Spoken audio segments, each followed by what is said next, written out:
Ce conte a été réalisé dans le cadre du projet Regards croisés sur la nature et la culture au cours de l'année 2023-2024.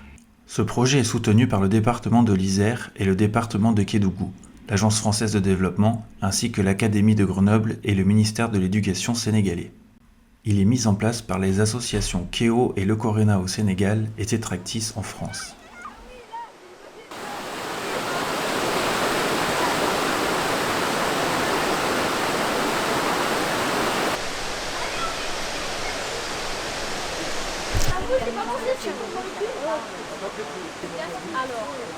C'était une bien malheureuse aventure que vivait ce jour le chevalier Raymondin. Parti pour la chasse de grand matin avec son oncle, un très puissant seigneur, en compagnie de quelques nobliaux, ils avaient poursuivi un magnifique sanglier. Plus habile cavalier que les autres, les deux parents s'étaient retrouvés seuls face au cochon sauvage. Après lui avoir décoché une flèche, l'oncle mit pied à terre pour achever l'animal. Mais celui-ci furieux chargea. Dans la mêlée, le chevalier, en voulant porter secours, enfonça sa lance dans le corps de son oncle. Sa situation était désespérée. Les jaloux ne manqueraient pas de l'accuser d'avoir tué son oncle pour sa fortune. Très triste, il errait par l'immense forêt, dans laquelle il n'arrivait même plus à s'orienter. La lune s'était levée depuis longtemps dans le ciel. Lorsque les pas de son cheval, dont il avait laissé tomber les rênes, le conduisirent au bord d'un petit miroir d'eau, dans lequel se mirait une forme féminine. Raymondin crut rêver. De longs cheveux d'or et de soie encadraient un visage de madone. La peau transparente, des mains qui maniaient un panier d'or brillaient sous l'astre de la nuit. Sa voix de cristal égrenait une mélodie lancinante et ses longs habits étaient cousus de fils d'argent. Le chevalier oublia sa douleur et sa soif et mettant pied à terre, vint s'asseoir à côté de la merveilleuse apparition. Cela s'est passé il y a fort longtemps du côté de Sassenage dans l'Isère. Là se trouve ce qu'il est convenu d'appeler l'une des merveilles du Dauphiné, les cuves de Sassenage. Ce lieu était la retraite de 4 fées, la mère et ses 3 filles. La mère était la fée Précile. Elle avait, dans sa jeunesse, épousé un roi d'Écosse. Pendant que son époux était parti en guerre contre l'un de ses nombreux ennemis, la reine Précine avait donné le jour, par magie, à 3 petites jumelles. Lorsqu'il revint victorieux au château, le roi entra dans une violente fureur à la vue de ses 3 filles qui ne lui ressemblaient en aucun trait. Fureur d'autant plus grande qu'il désirait avant tout un héritier pour son royaume. Blessé, Précine prit ses enfants dans ses bras et disparut dans un nuage non sans avoir promis à son coléreux époux de revenir pour se venger cruellement. C'est dans les grottes de Sassenage que les 3 petites fées grandirent. Souvent, elles se baignaient dans l'eau transparente des cuves et du village. On pouvait entendre des rires cristallins qui accompagnaient leurs ébats aquatiques.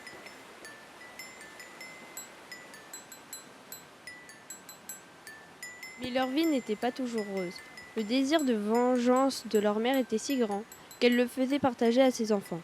Elle n'arrêtait pas de pleurnicher et de gémir à tel point que la plus aimante et aussi la plus belle des jumelles conçut un jour, avec la complicité de ses sœurs, le projet de venger l'honneur maternel. Faisant appel au pouvoir surnaturel dont elles avaient hérité, elles prirent le chemin de l'Écosse, s'emparèrent du roi qu'elles enfermèrent dans le flanc d'une montagne et détruisirent son château. De retour à la grotte familiale, elles jetèrent aux pieds de leur mère le trésor royal, preuve du traitement sans pitié infligé à leur horrible beau-père.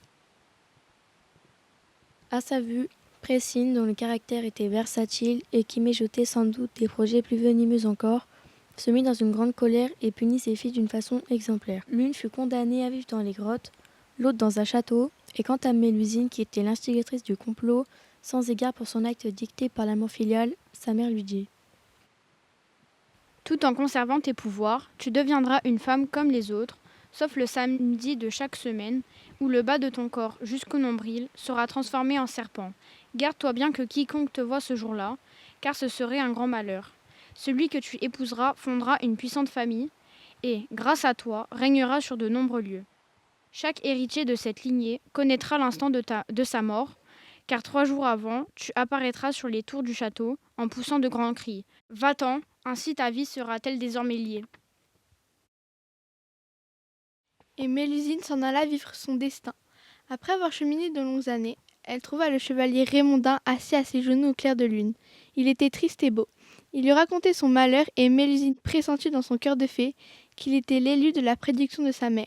Elle le consola et le persuada que la mort de ses parents était accidentelle et que le trou de lance était, en fait, un coup de défense de sanglier, ce dont elle pouvait témoigner. Ébloui, autant que par sa beauté que par son astuce, Raymondin fit monter Mélusine en croupe de son coursier, qui miraculeusement, en quelques centaines de pas, sortit de la forêt juste en vue du château, qui était devenu en quelques paroles la propriété du chevalier.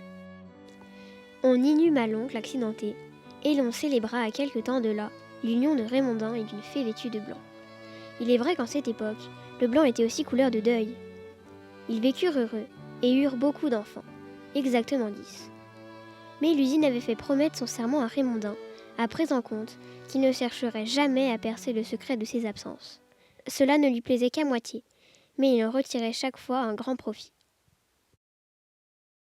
À chaque voyage, qui ne durait jamais plus d'un jour ou plutôt d'une nuit, son domaine s'agrandissait d'un château, d'un couvent ou d'une place forte bâtie en le même laps de temps record. Cela tenait évidemment du prodige, et les courtisans ne manquaient pas d'en faire des gorges chaudes. Ils glissaient presque ouvertement au cours de leur conversation des allusions déplaisantes sur certains marchés diaboliques qu'aurait passé le comte. Peu à peu, ces propos firent leur chemin dans son esprit et il finit par surveiller plus étroitement sa femme. Par-dessus tout, les absences régulières de chaque samedi l'intriguaient au plus haut degré. Ce jour-là, sous prétexte d'aller prendre un bain, Mélusine se retira au fond d'un souterrain du château dès le petit matin et n'en sortit qu'après minuit sonné. Malgré sa promesse et la condition élevée qu'il devait à son épouse, Raymondin descendit donc un samedi dans les dédales souterrains du château. Mais il eut beau pousser la lourde porte de la cave où Mélusine avait la coutume de s'enfermer, rien ne se passa. Collant une oreille indiscrète contre le bois rugueux, il entendit un grand bruit d'eau. C'était donc vrai, elle prenait un bain.